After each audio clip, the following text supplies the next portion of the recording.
Ok, obrigado, Roger. Novamente, Shabbat Shalom a todos. Realmente é bom vê-los aqui e é bom nós termos aqui a oportunidade de seguir neste estudo. Okay?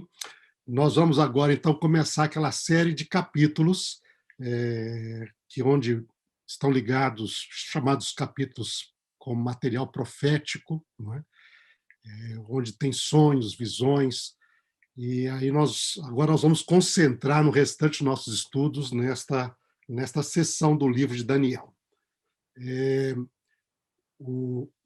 Então, nós vamos proceder. Vai ser um modo um pouco diferente do que normalmente a maioria das pessoas, ao estudar o livro de Daniel, fazem. Okay? Ou que vocês, talvez, alguns que já estudaram, tenham conhecimento. Porque, geralmente, quando se estuda o livro de Daniel, as pessoas procuram já ir para explorar todos os detalhes e interpretação em cada capítulo. Aí, procurando... Nós vamos proceder de uma maneira um pouquinho diferente. Como eu mencionei a vocês, estou tentando aqui algo assim um pouco diferente, novo, que é ler o texto e tirar e avançar na medida daquilo que o texto informa.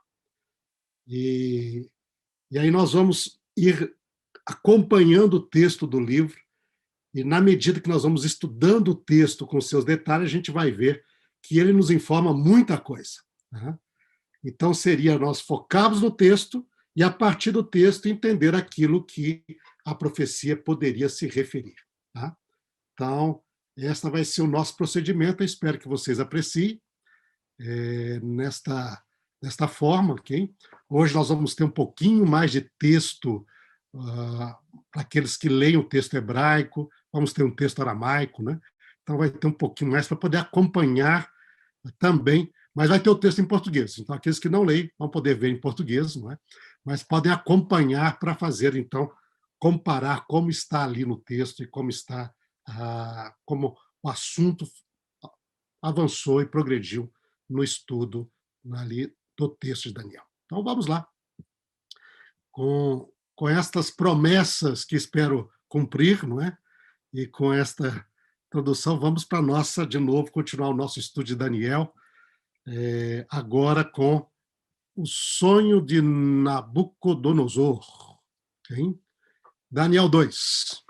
Então, o nosso tema de estudo de hoje é o sonho de Nabucodonosor e a estátua. Eu chamei isso de a estátua do destino aqui, não é só para deixar um título mais bonitinho ali, né? Desse impacto mais que está relativo e que nós podemos aprender e compreender deste sonho. Então, nos diz o texto que em Daniel 2, se você tem sua Bíblia com você e quer acompanhar, mas nós vamos colocar os textos aqui, não é?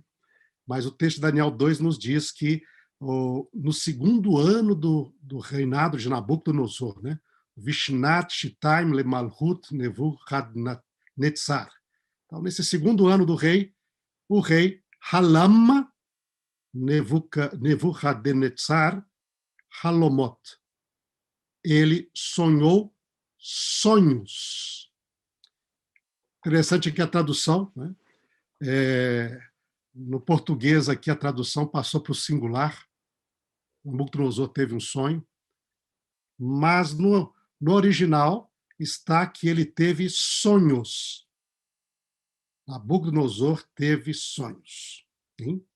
E ele, então, seu espírito diz lá, vai se espantar, perturbar-se, e o seu sono passou dele, ele ficou ali realmente muito perturbado com estes sonhos.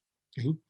Quando nós vemos o hebraico Halam, Halomot, isso, e depois nós vamos descobrir na interpretação que o sonho era quando nós vamos ver a interpretação do sonho, então quer dizer que não é que ele teve diversos sonhos. Ou a maneira como nós podemos compreender esta frase em relação ao que nós vamos ver no capítulo é que provavelmente ele sonhou este sonho mais de uma vez. Halam, Halomot. Esse sonho foi repetido ao longo da noite e isso provavelmente intensificou ainda mais o seu estado de inquietação, de preocupação, de perturbação, porque ele sonhou este sonho várias vezes. Né? Na antiguidade, nós temos aí a importância dada muito grande para sonhos. Em Babilônia não era exceção. Na verdade, em Babilônia havia uma grande ênfase nisso. Nós temos compilações de livros chamado Livro dos Sonhos, de reis e de personagens importantes que sonharam, e estes livros ali então compilavam todos esses sonhos que eles recebiam. Muitas vezes o próprio rei ia dormir no templo de Marduk, não é? Para poder ver se ele tinha sonhos, ou no templo do Deus que ele valorizava, para receber revelações da parte deste Deus. E o fato de sonhar sonhos aparece um pouquinho aqui com aquilo que nós vimos lá com José. Daniel e José no Egito tem muitos paralelos, e nós vemos lá Faraó também sonhando o mesmo sonho, só que lá não era as vacas juntamente com os grãos de trigo, né? Sete vacas gordas, 7 vacas magras, 7 grãos né?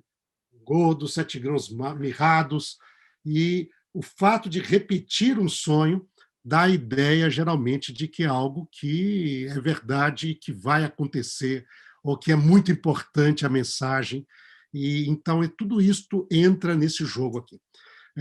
Na bibliografia aqui, que eu vou compartilhar, desse estudo, compartilhar com vocês, nós temos um livro lá de Leo Oppenheimer, já antigo, 1956, mas muito interessante, que é sobre os sonhos e interpretações de sonhos no Antigo Oriente Médio.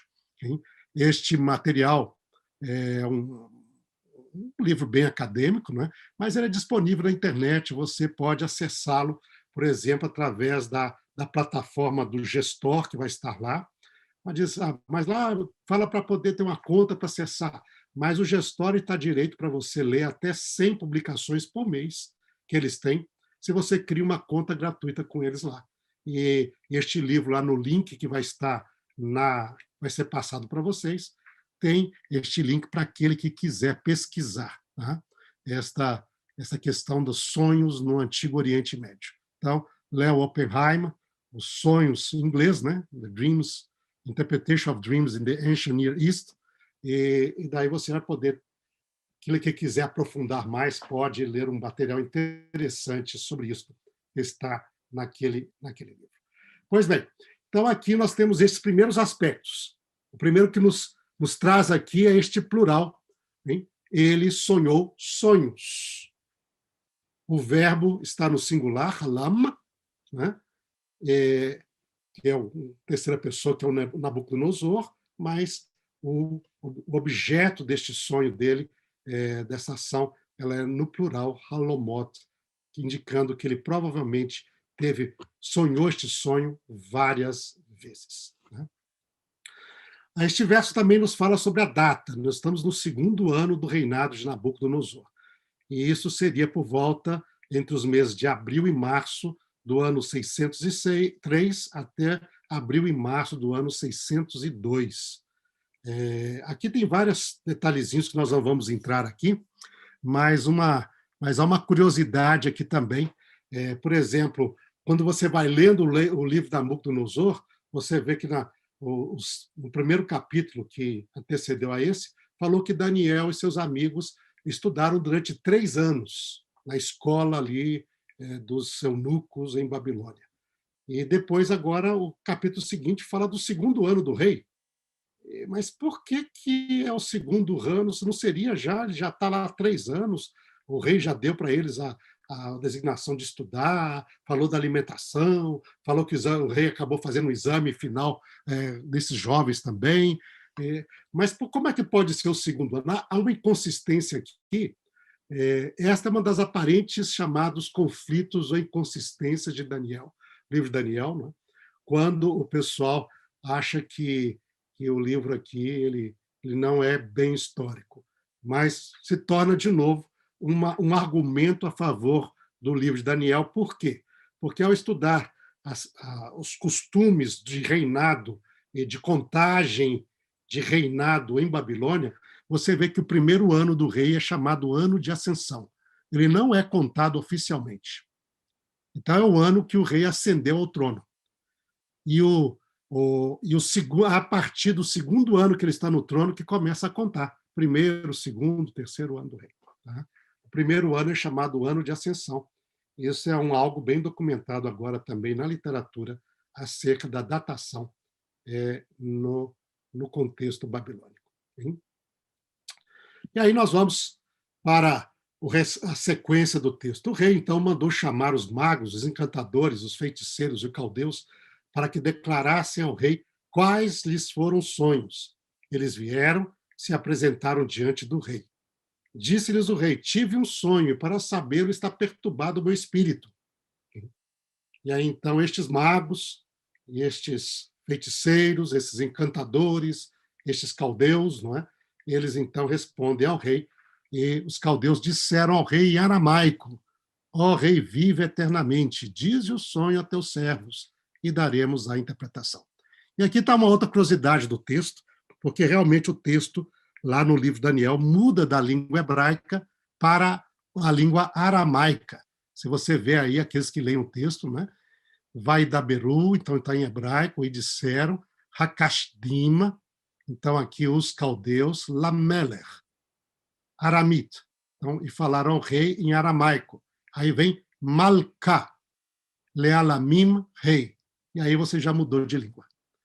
E para aqueles que acompanham aqui, esta Malka aqui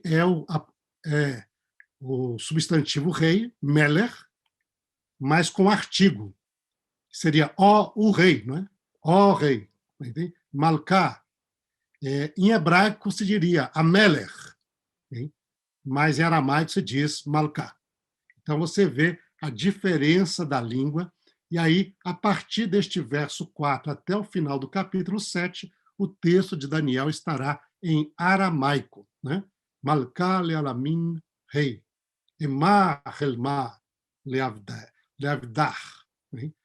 Como vocês vão ver aqui também, quando tiverem com a palavra em hebraico e depois entre colchetes aqui uma outra, isso aqui no meio eletrônico eles usam para indicar o chamado ketiv querer. É quando existe uma palavra escrita de uma maneira no texto, mas na margem o texto massorético traz uma outra opção de leitura. Tá? Então, o que está escrito, o que é o ketiv, é leavdair, e o que os maçoretas colocaram do lado na margem para ser lido, para ser o mais correto, é leavdar. Né? Então, para os teus servos ali, e aí diz o fishra, né, nerave, e nós lhe daremos a interpretação. Tá interessante, nós temos ali, é bem parecido aqui, como se você lesse um texto em português, se nós disséssemos lá, os caldeus disseram ao rei, em aramaico, ó rei, aí com Y, vive eternamente. Diga, rei, diga el sueño, não o sonho. Nos diga el sueño a tus siervos e te daremos la interpretación.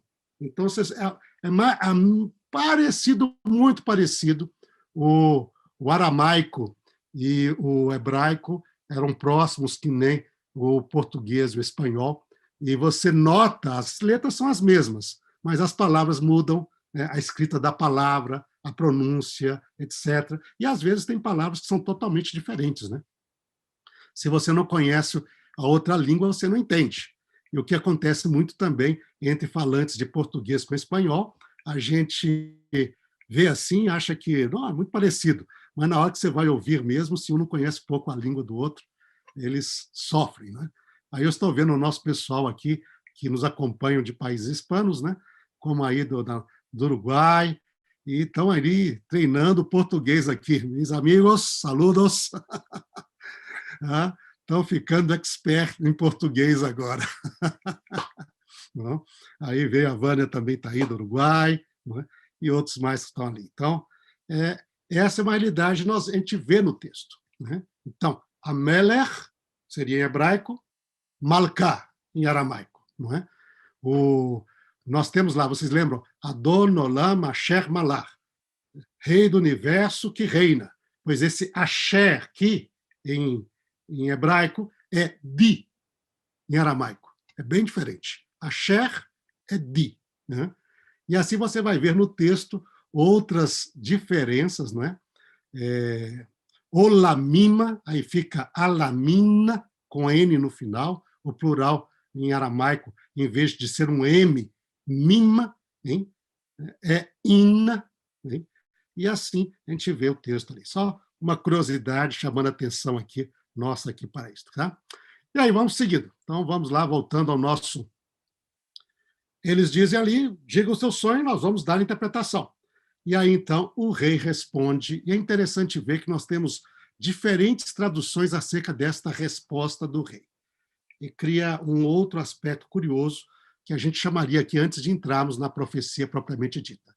Esta versão, que é a versão revista atualizada, em português diz, respondeu o rei e disse aos caldeus, uma coisa é certa, se não me fizerdes saber o sonho e a sua interpretação, sereis despedaçados, e as vossas casas serão feitas montouro. Mas se me declarardes o sonho e a sua interpretação, recebereis de mim dádivas, prêmios e grandes honras. Portanto, declarai-me o sonho e a sua interpretação. Então, aqui, a tradução de na frase que nós vamos ver ali, foi traduzido como uma coisa é certa. Tá? Mas veja essa outra versão, também da própria versão Almeida, mas a revista e corrigida. Respondeu o rei e disse aos caldeus, o que foi me tem escapado? Se não me fizerdes saber o sonho, o resto é de mesma coisa, sereis despedaçados, vossas coisas feitas em montouro, mas se vocês declararem o sonho e dar a sua interpretação, eu vou encher vocês de presente, de honras e dados, etc. Portanto, declare o sonho e a sua interpretação. Por quê? Porque isto aqui diz o que foi me tem escapado, outro diz uma coisa é certa. Por que isto? Aí nós entramos numa distintas possibilidades de tradução do texto. Tá? Existe uma divergência na tradução e existe também dentro da leitura do texto de Daniel, muitos consideram que Nabucodonosor esqueceu o sonho. E lê a frase aqui, que está em aramaico, Miletá, Mini, Asdá. Esta frase que está ali, Miletá, quer dizer a palavra, é como no hebraico a palavra milá, hein? Então, que é um sinônimo de davar. Então, Miletá, Mini, de mim, Asdá. E aí está o grande problema, essa última palavrinha ali, Asdá, hein? Que é o termo aramaico que pode ser traduzido como palavra decreto. E aí seria, pode ser traduzida como seguro, um adjetivo. Então seria a palavra decreto meu, mini, ou por mim, está seguro, ou está segura. Quer dizer, eu fiz um decreto, tomei uma decisão, e essa decisão está segura. Qual que é a decisão? É o que ele fala depois. Se vocês não me declararem o sonho e sua interpretação, vocês serão despedaçados, vou acabar com vocês. Mas se vocês declararem o sonho e sua interpretação, eu vou encher vocês de honra, de presentes, de etc. Vocês vão ser ricamente recompensados. Então, a palavra asdá, que é a última aqui, não é? na sequência, ela é considerada como um adjetivo, seguro, firmado. Outros leem esta mesma expressão, asdá, como sendo um verbo. E aí traduz a palavra ou a coisa, ou seja, o sonho, de mim saiu e escapou. Aí seria o verbo azad, em aramaico, e que seria, então, ali um verbo escapar, fugir, né? Perdi. Né? E daí diz, a coisa de mim saiu, ou o sonho de mim se escapou. Eu não sei qual sonho. Tá? Então, existem essas duas possibilidades. A literatura mais antiga, como você olha do aramaico, ele usa essa expressão mais como adjetivo, seguro, firmado. A leitura como verbo, ela aparece mais esse verbo no chamado aramaico rabínico, é muito parecido. E você vai ver isto nas interpretações do texto, na literatura judaica também, e mesmo na versão da Septuaginta parece ter lido como um verbo, hein? Em vez de um adjetivo. Qual? Esqueceu ou não esqueceu? Será que o rei esqueceu ou não esqueceu? E aí, então, se nós vamos para a sequência do texto, parece indicar que ele não se esqueceu. Veja, esses caldeus estavam com a sua vida em risco. Se eles não interpretassem o sonho, eles seriam mortos, seriam executados.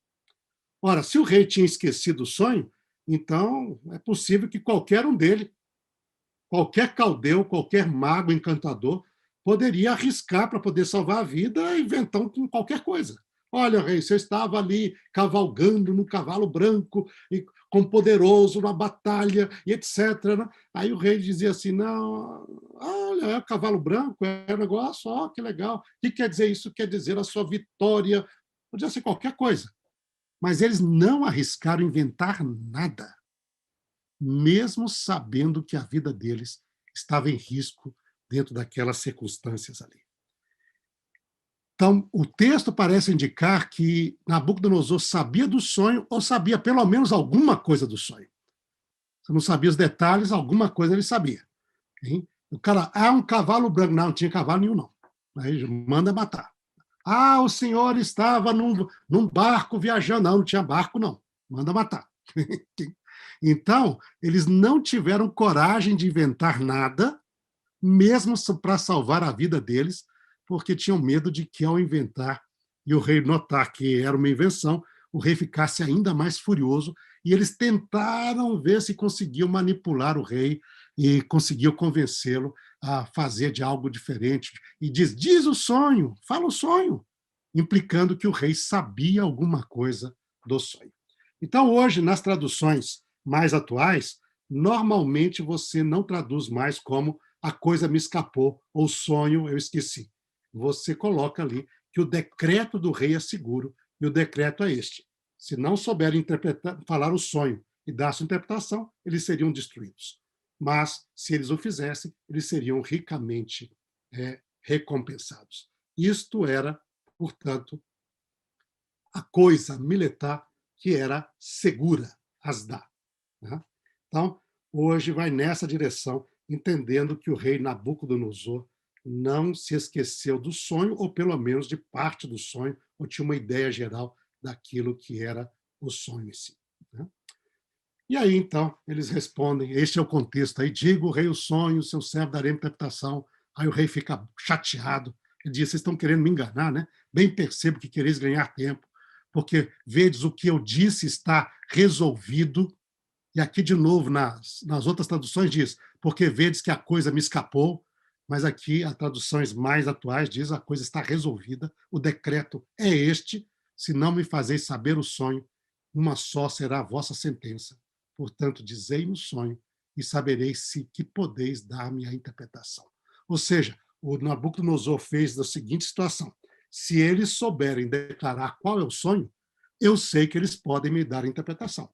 Mas se eles não sabem qual é o sonho, também a interpretação qualquer que eles derem seria uma interpretação fajuta, né? Seria algo, uma invenção deles. Então, esta ficou a situação, e os caldeus responderam, então, ao rei dizendo, né, não há mortal sobre a terra que possa revelar o que o rei exige, pois jamais houve rei, por grande e poderoso que tivesse sido, que exigisse semelhante coisa de algum mago, encantador ou caldeu. A coisa que o rei exige é difícil, e ninguém há que possa revelar diante do rei, senão os deuses, e estes não moram com os homens.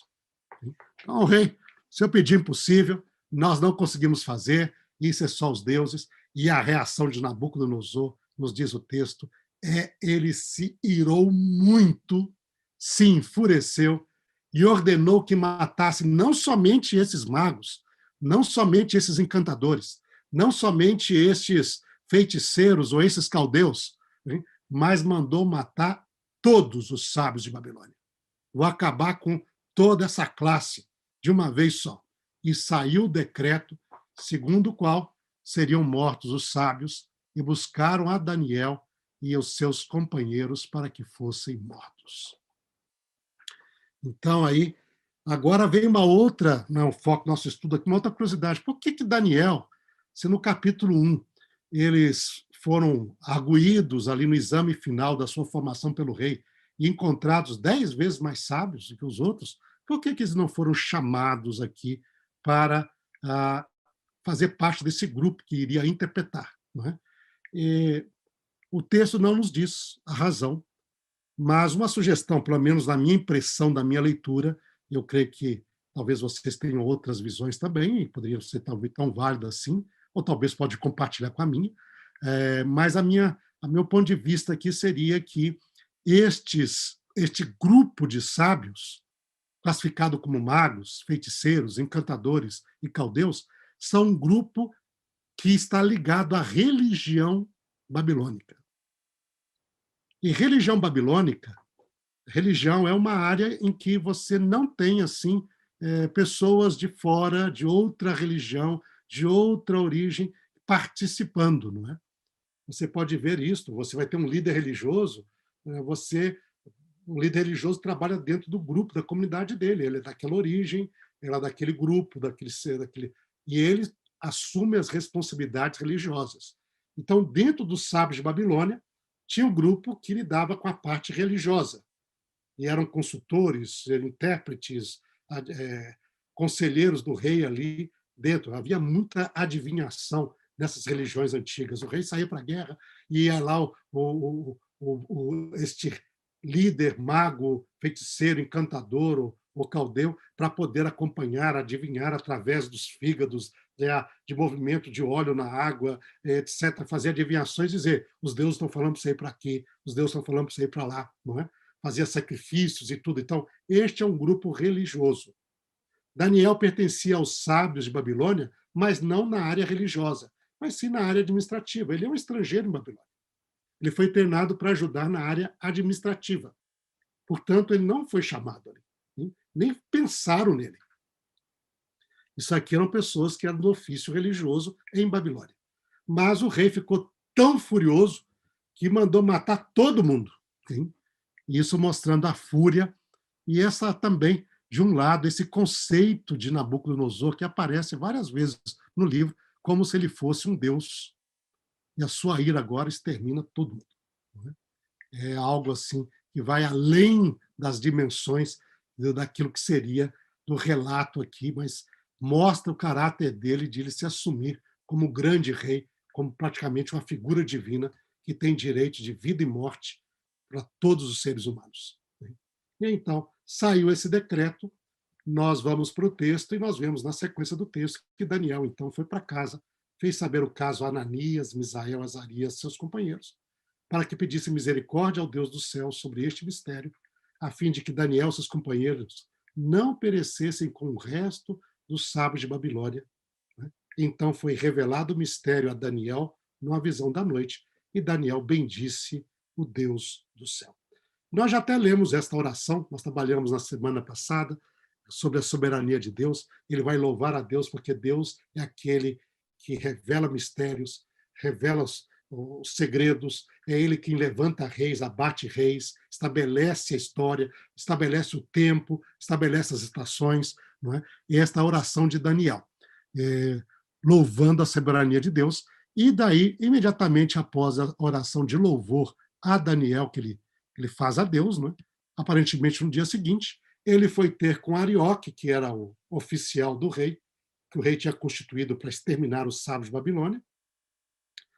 Ele entrou, então, onde ele estava e disse: não mate os sábios de Babilônia, introduze-me na presença do rei e eu revelarei ao rei a interpretação. Então, Arioque depressa introduziu Daniel na presença do rei e lhe disse, e veja aqui, tentando puxar mérito para si, né? Achei um dentre os filhos dos cativos de Judá, o qual revelará ao rei a interpretação. E aí, nós vamos entrar agora nesta parte, que é a parte principal do nosso estudo.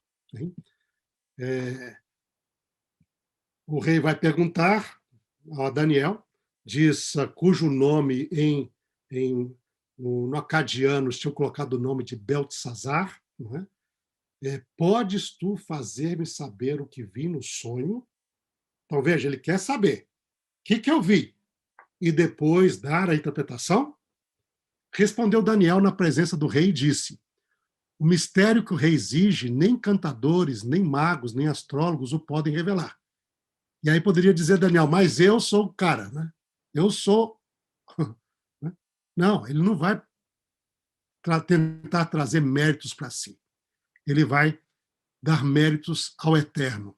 Diz, mas há um Deus no céu, o qual revela os mistérios, pois fez saber o rei Nabucodonosor o que há de ser nos últimos dias.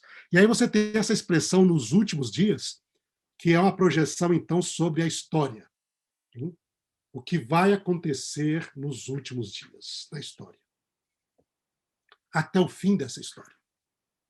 Esta expressão nós vamos vai aparecer várias vezes aí no livro de Daniel. E é importante a gente já... Essa profecia leva até os últimos dias. Hein? E então ele diz, o teu sonho e as visões da tua cabeça quando estavas no teu leito são estas. Estando tu, ó rei, no teu leito, surgiram pensamentos a respeito do que há de ser depois disso. Qual será o futuro? Era a preocupação de Nabucodonosor. Aquele, pois, que revela mistérios, te revelou o que há de ser. E aí ele descreve, tu, ó rei, estavas vendo, e eis aqui uma grande estátua. Esta era imensa e de extraordinário esplendor. Estava em pé diante de ti, e a sua aparência era terrível, era algo espantoso essa estátua. A cabeça era de ouro fino, o peito e os braços de prata, o ventre e os quadris de bronze, as pernas de ferro, e os pés, em parte de ferro, em parte de barro. São os versos 31 a 33 desse capítulo. Ele segue descrevendo o sonho. Quando estavas olhando, uma pedra foi cortada sem auxílio de mãos. Aqui, na figura, nós temos uma montanha, a pedra sendo cortada da montanha, não é? Mais adiante na interpretação, ele vai falar que ela foi cortada de uma montanha. Tá? Por isso que está nessa figura aí assim. Aqui, neste verso, ele não diz, mas mais adiante, sim. Então, quando estavas olhando, uma pedra foi cortada sem auxílio de mãos, feriu a estátua nos pés de ferro e de barro e os esmiuçou. Então, foi juntamente esmiuçado o ferro, o barro, o bronze, a prata e o ouro, os quais se fizeram como a palha das eiras no estio, e o vento os levou, e deles não se viram mais vestígios. Então, essa pedra vem, destrói, atinge primeiro a estátua nos pés de barro, de ferro e barro, okay? E os quebra, e os miúça esses pés. Mas depois ela destrói, a mesma pedra, destrói todo o resto da estátua. E diz que se fizeram como a palha, hein? E o vento levou embora. E não ficou nenhum vestígio desta estátua. Hein? E ele termina então dizendo, mas a pedra que feriu a estátua se tornou em grande montanha, que encheu toda a terra. Daniel, então, 2, verso 35. Hein? E ele diz, este é o sonho. Agora, também daremos a interpretação. Diremos a sua interpretação ao rei. E ele então vem, Daniel, depois de descrever o sonho, e Nabucodonosor, calado, quer dizer, é isso mesmo. É isso mesmo. É este o sonho. Né? Ele então, Daniel, vai dar a interpretação. E ele diz, tu, ó reis, Ant Malká, tu, ó rei, Melech Malchayá, rei dos reis, a quem Deus do céu conferiu o reino, o poder, a força e a glória, a cujas mãos foram entregues os filhos dos homens, onde quer que eles habitem, os animais do campo e as aves dos céus, para que dominasses sobre todos eles, tu, Ant, Hu, Reshá di Derravá. Tu és a cabeça de ouro. Tu és a cabeça de ouro.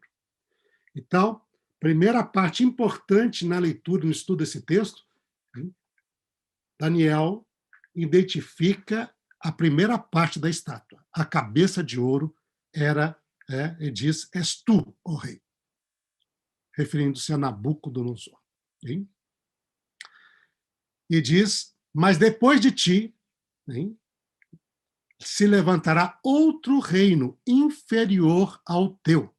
Então diz, vai se levantar aí Tecum, Malhu, Ohori, Ará, aqui. Ará quer dizer, a palavra Ará em aramaico quer dizer terra.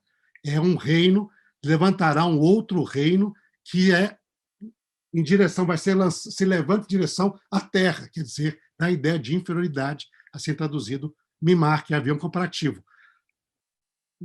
Lançado no solo, está lá no chão e você está aqui em cima. Tá? Então, isto é a tradução inferior ao teu. Depois, então, nós temos e o terceiro reino, o Malhut Telitá, um terceiro reino diferente, de bronze, o qual terá domínio sobre toda a terra. Ele vai tishlat, o verbo shalat, shelat em aramaico, que é o verbo dominar, governar, ter poder. Não é? Então, ali terá domínio sobre toda a terra. E depois um quarto reino, o Malhu Reviá, que será forte, Takif.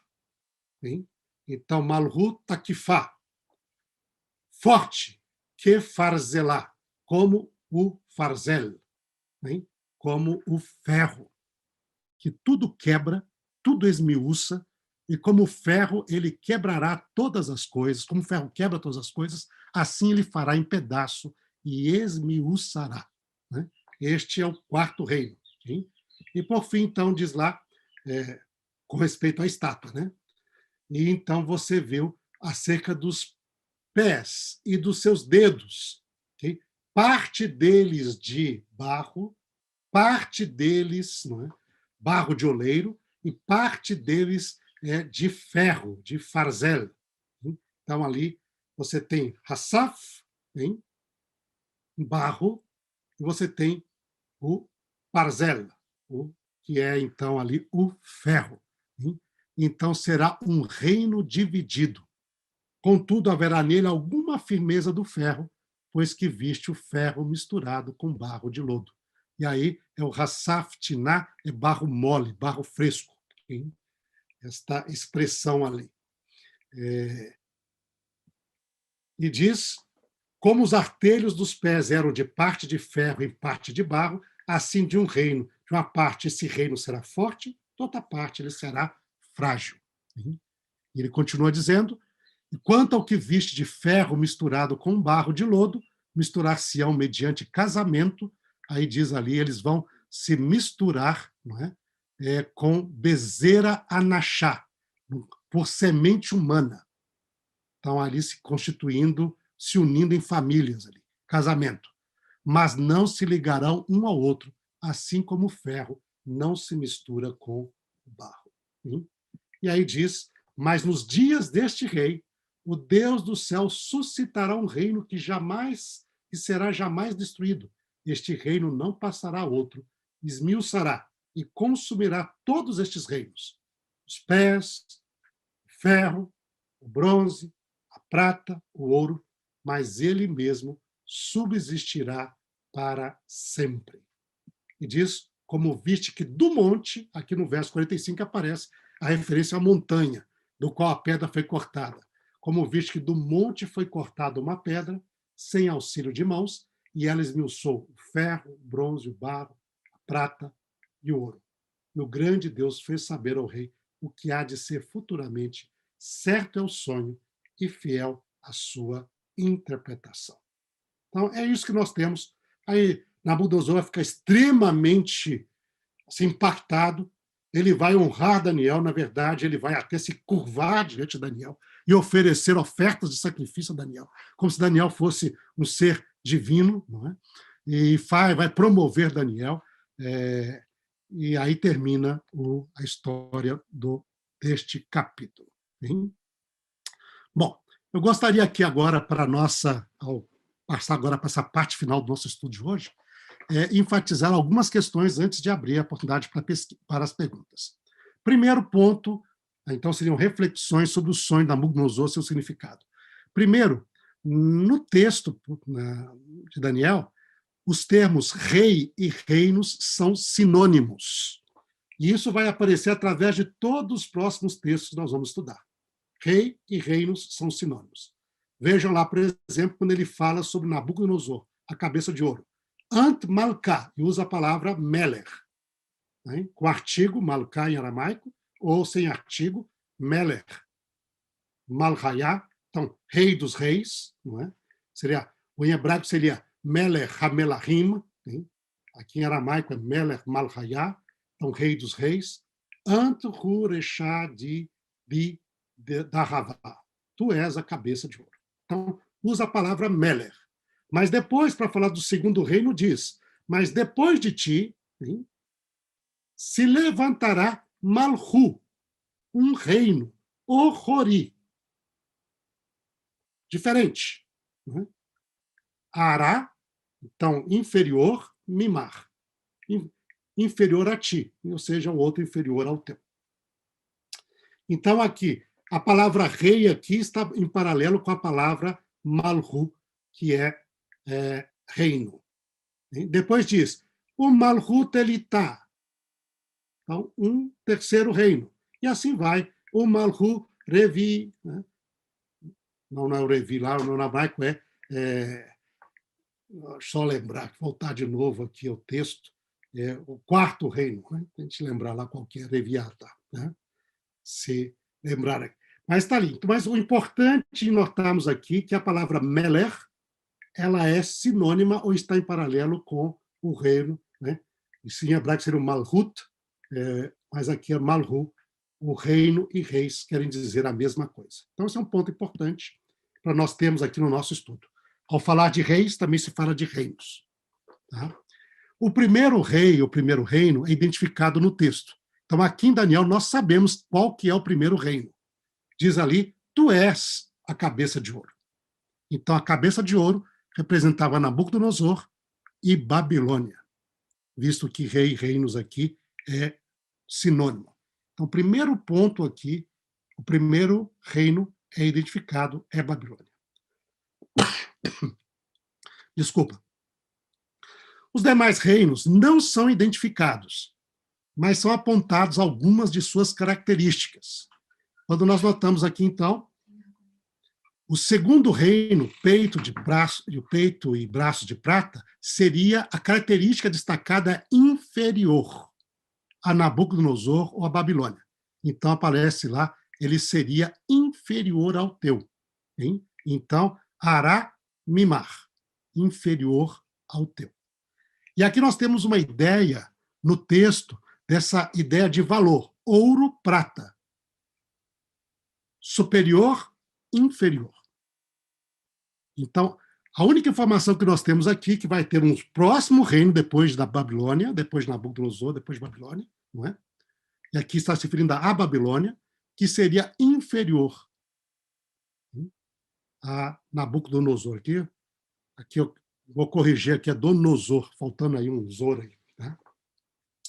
Então, seria inferior ao dele ali, a Babilônia. Então, essa é a informação que nós temos. Lembrar, então, que ao nosso estudo, ao identificarmos e progredirmos no estudo, a gente vai ver aspectos em que este reino aqui é chamado de inferior. Qual seria este reino? O terceiro reino, que é o ventre e os quadris de bronze, teria domínio sobre toda a terra. Essa é a informação que é dada. Teria um terceiro reino, Telitá, um outro reino, qual seria de bronze, o qual iria reinar, o verbo shalat, shelat, não é? Sobre toda a terra. Teria domínio sobre toda a terra. E este é o aspecto. E é interessante aqui notar, eu chamo a atenção nossa aqui, para uma mudança de ideia. Os dois primeiros metais, ouro e prata, está ligado com a ideia de valor. Como o ouro tem mais valor que a prata. E a prata é inferior ao ouro. Mas agora se muda da ideia de valor, metais de valor, ouro, prata, para a ideia de poder. O bronze está ligado com poder. Isso é muito interessante, porque normalmente muita gente, é muito comum, ao estudar esse capítulo, eles vão simplesmente, é um reino inferior ao outro. O ouro é o mais superior, depois a prata, aí o bronze é inferior à prata e o ferro inferior ao bronze, e então vai a ideia, depois acaba com barro misturado com ferro, e eles estão pensando assim, é uma degradação. Mas não é isso que aparece no texto. O texto não trabalha a ideia de degradação. Só o primeiro, ouro e prata, trabalha a questão de superior e inferior. A partir do terceiro, o bronze, trabalha a ideia de poder, domínio, terá domínio. E é interessante ver, na sequência, que nós temos essa questão de força, de poder. E o bronze e o ferro eram os metais de valor militar na antiguidade, até o ponto mesmo de definir eras, né? Mas ainda muito usado, mesmo na época de Daniel ainda, extremamente usado ainda o bronze, tanto quanto o ferro, para metais de uso militar, do poderio, de guerra, etc. Então, nós passamos da ideia de valor para a ideia de poder. Isso nós vemos no texto. O texto nos leva nessa direção. Outro, o quarto reino, as pernas de ferro, é extremamente forte. Ela é mais forte, ele, o quarto reino, é mais forte e poderoso que os outros. E isso é a ênfase do texto. E ao nós trabalharmos o livro de Daniel para conseguirmos compreender que reino seria este, nós temos de ter isso sempre em mente. É o reino mais forte. Isso aparece aqui bem claro e aparece nas outras profecias que estão em paralelo também, de forma clara, nos ajudando a compreender que reino seria este. Então, diz lá, o quarto reino, hein? Então, Malhu Reviá, né? Tereve Takifá, ele é Takif, né? Malhu é feminino, né? Takifá, forte, que farzelá, como ferro. Kol kovel di, para aqueles que gostariam de estudar aramaico ou que conhecem, essa é uma expressão muito comum em aramaico, visto que aqui diz como, não é? É uma expressão muito usada com muitos sentidos. Kol kovel di, hein? Visto de que, hein? Como o farzelá, o ferro, o farzel, tudo esmiuça e tudo quebra, hein?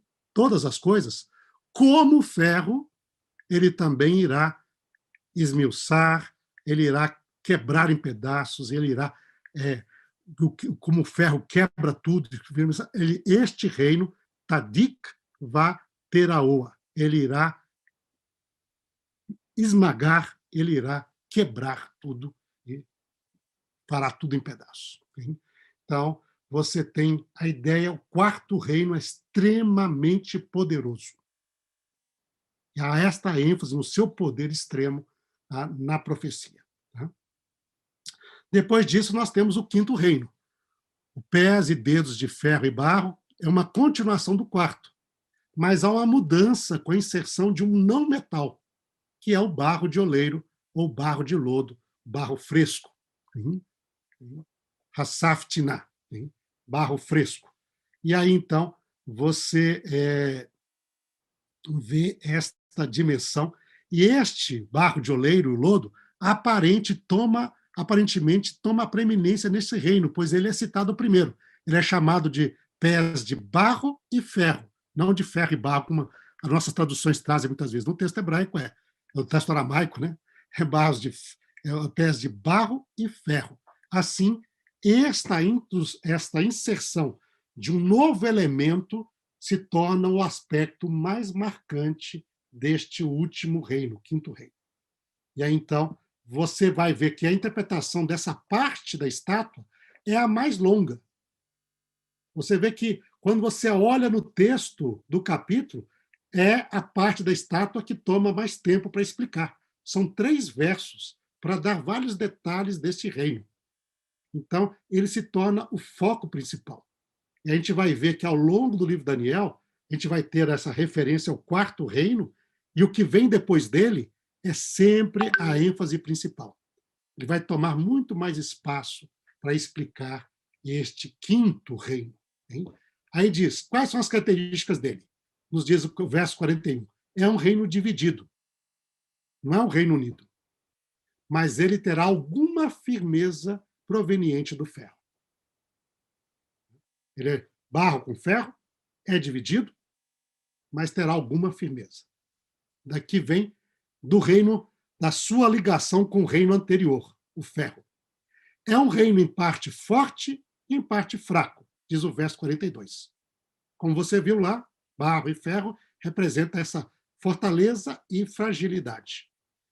É um reino que busca a unidade, misturar por meio de casamento, semente humana, mas não consegue se unir, como o ferro e o barro não se misturam, diz o verso 43. Então, nós temos que ter esses aspectos importantes aqui, ao nós procurarmos entender, no nosso estudo do livro, que reino seria este? Que poder seria este? Que é fraco e forte. Junto, mas dividido. Então, esse é um aspecto importante. E então, esse quinto reino também antecede a vinda do reino de Deus. Como diz lá, quando estava olhando, uma pedra foi cortada sem auxílio de mãos e feriu a estátua nos pés de ferro e de barro. Então, o reino vem no momento deste quinto reino, fere nos pés de ferro e barro e os esmiuça. E então depois termina esmiuçando toda a estátua com ferro, barro, bronze, prata e ouro. Tudo é feito então e desaparece da cena da história. E diz, nos dias destes reis, quando fala destes reis aqui, a referência aos pés de ferro e barro, hein?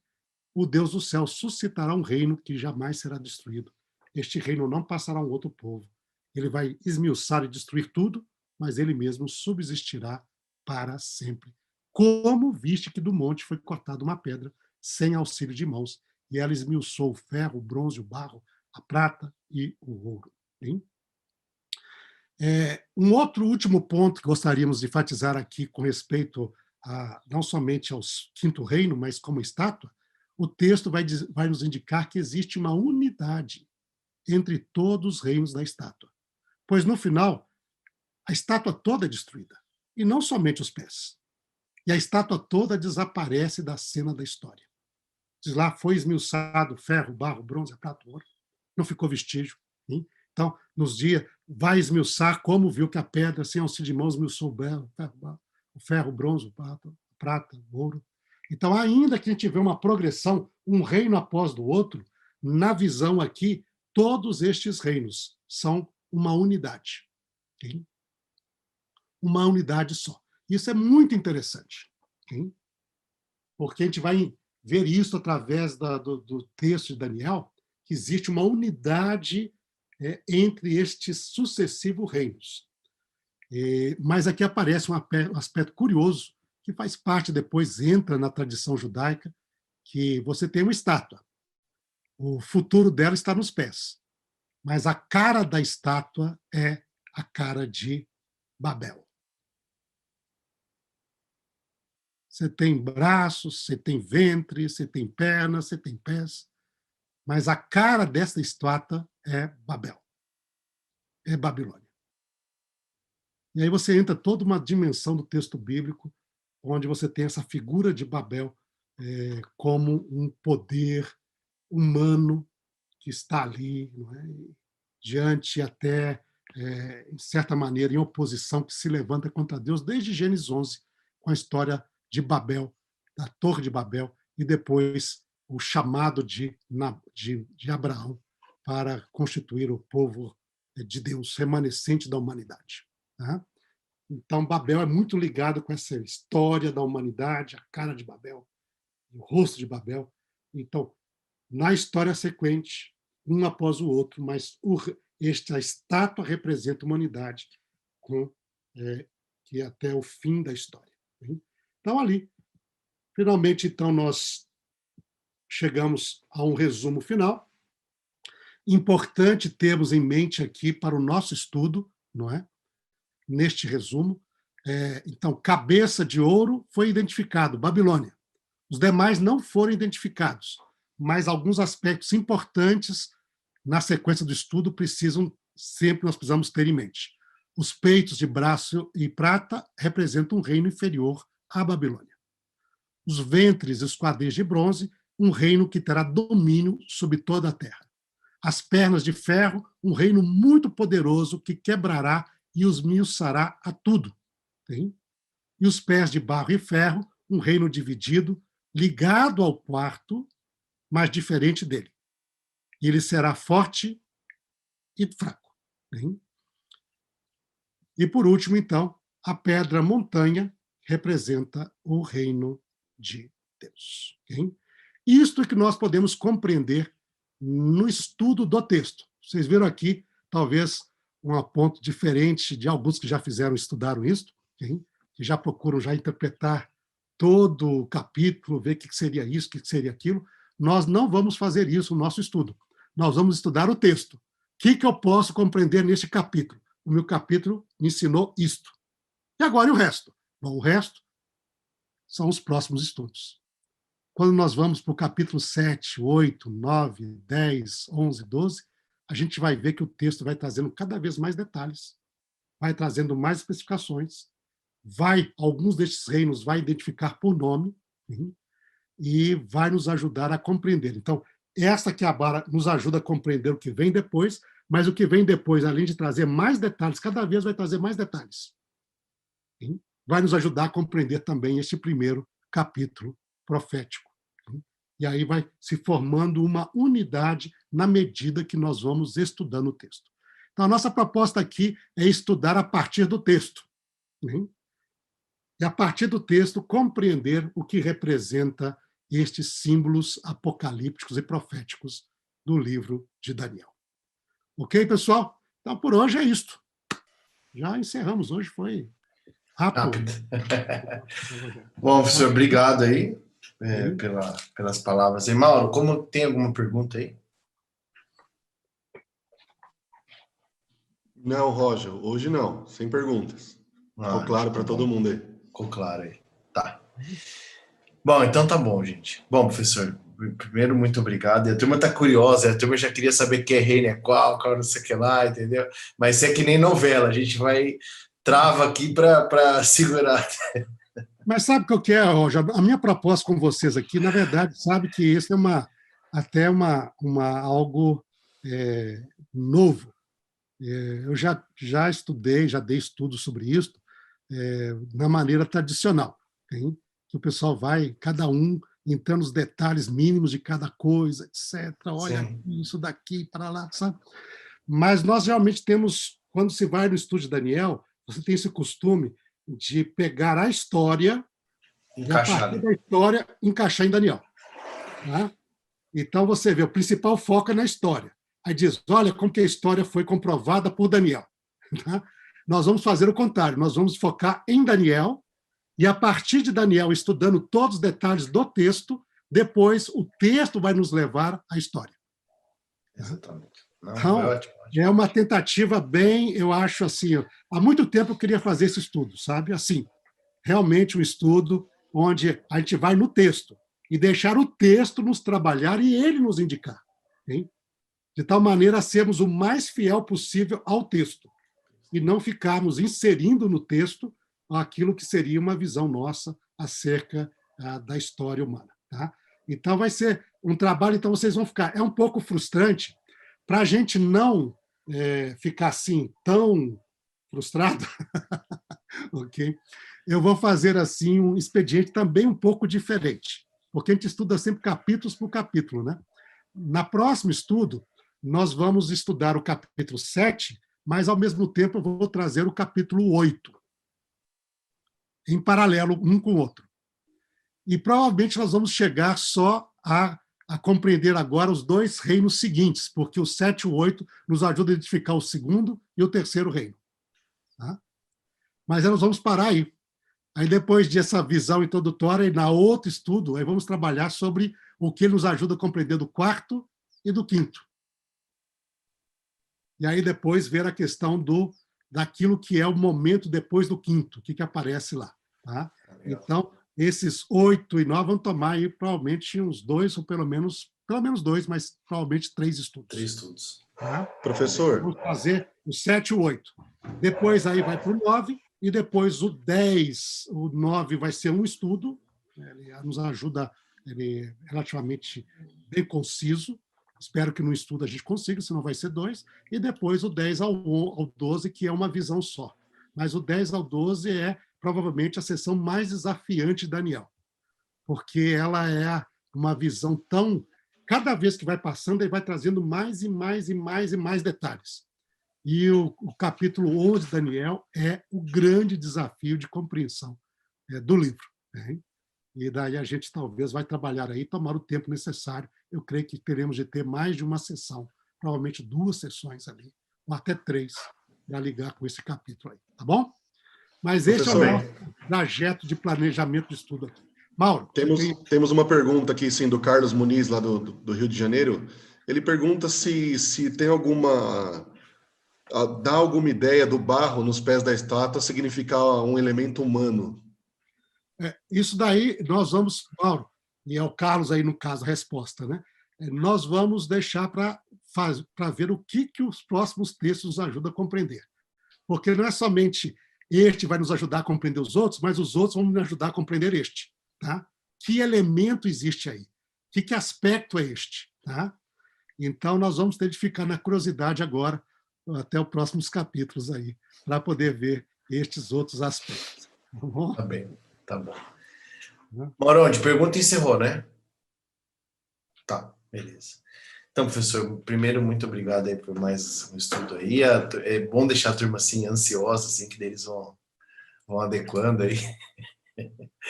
E bom, eu vou, nesse momento aqui, além de agradecer ao senhor, agradecer a todo mundo. Os canais já vão ser encerrados agora nesse momento aí.